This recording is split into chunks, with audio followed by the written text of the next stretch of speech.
Well, welcome back. This is going to be a very special week. We're going to talk about the brain at work. And with us is one of my good friends and really a pioneer in a number of different industries, including philanthropy. Winn Claybaugh is the author of Be Nice or Else, and one of the best motivational speakers in the country, according to Larry King, speaker and a business owner with over 16,000 people in his organization. Winn is the co-owner of the hair care giant Paul Mitchell's school division.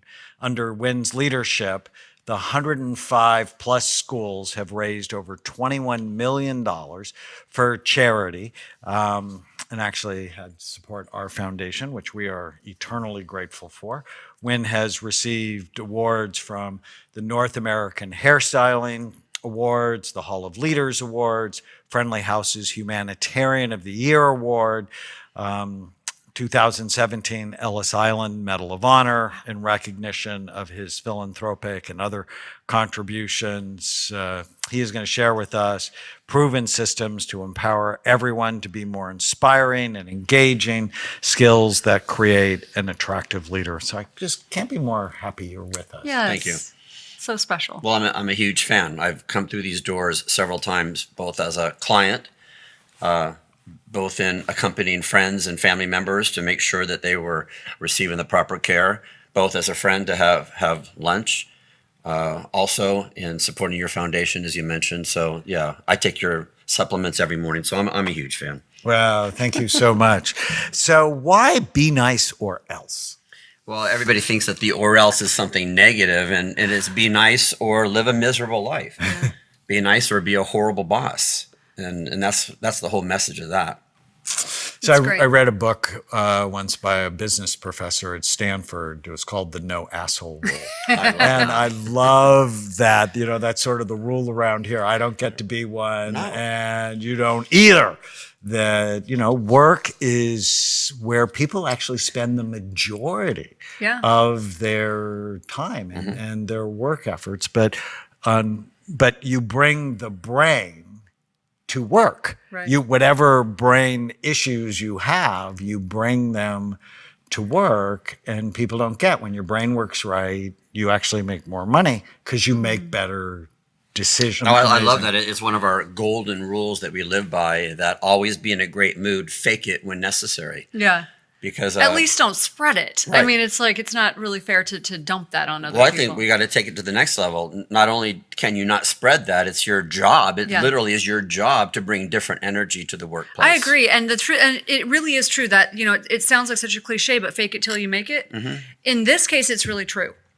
When we put words and actions and even body language to almost anything, it becomes your experience. Mm-hmm. So if you walk in with a bad attitude. What question should we have our audience ask themselves for this podcast and this series is, you know, maybe it's something like, when your brain's not right, how does that show up at work? Yeah.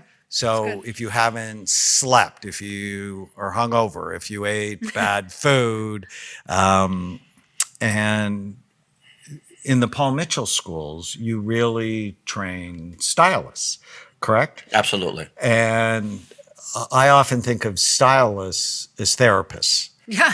I actually have a funny story. I have a friend who is a licensed therapist, and he actually entered the beauty industry to do training and spread his motivation because he said he had a client that was saying to him, I'm taking your advice, but I need to ask my hairdresser what they think. He's like, wait a minute, I'm the licensed here, and yet you're going to trust your hairdresser's opinion over mine. And we so, spend you're right. so long in the chair, no joke. Well, not only that, but you spend some of your most important moments with your hairdresser. Your wedding day is with your hairdresser. Sometimes the death of a loved one is with... Exactly, as major events with your hairdresser. So, and you don't go, in my case, you don't, I mean, at least speaking for me, I always want to go to someone who's really good, but I don't want to go to someone I don't like. So you pick someone you trust and like. Yeah, you spend with your gut, not just with your head. Yeah, it's true.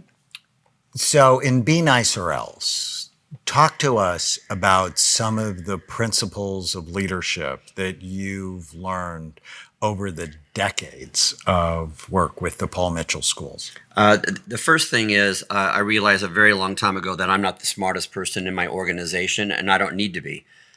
So when somebody asks a question, oftentimes I say, well, I don't know the answer to that, but I know who knows, and that's good enough. Exactly. What I mean by that is it's not always up to me. However, though, it needs to start with me. So like you say, if I show up in the bad mood, or I could be in the best mood ever, but I'm really busy that day, and so I park the car and I get out of my car, I walk through the building, walk by the hundreds of people who are in that building, go straight to my office and close the door. Why? Because I have a lot of work I have to get done. What's the buzz in that building in about 1 minute? Wynn's in a bad mood, stay away. And if there's that kind of a feeling in the building, what's going to happen to creativity that day? What's going to happen in teamwork? What's going to happen to sales that day? And so not only do I need to be in a good mood and fake it when I'm not in a good mood, I also have to own people's perception of me. You said something really important. So I was a neurosurgical ICU nurse. And so we're Me too. I was. Were you really? No, I was not. Like, you threw me off for a second there. I'm like, wow, I've never heard someone actually say me too.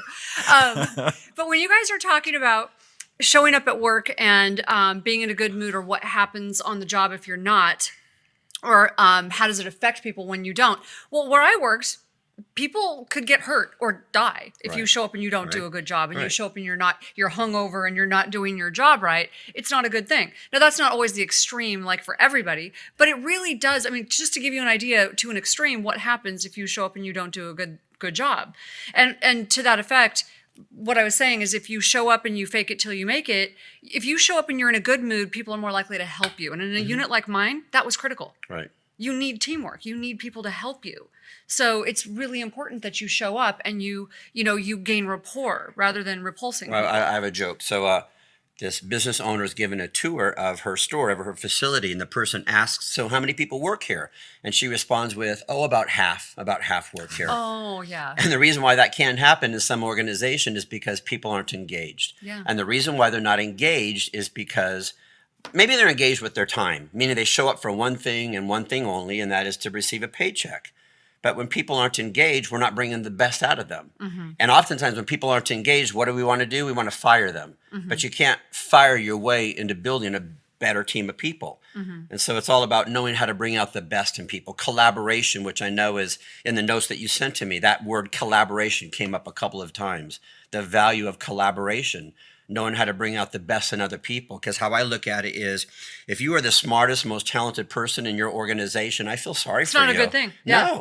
No, because that means now you're forced to work 12-hour days, 7 days a week. I totally agree. And you're limited in terms of your opportunity, in terms of your growth. Why? Because it's only up to you. Yeah. And that's what I said in the beginning. It doesn't have to be about me. My job is to bring out the best in other people. Even though I'm the leader and the owner of the organization, I need to bring out the best in other people, because if the success of Paul Mitchell Schools relies solely on me, we're done. We're in trouble.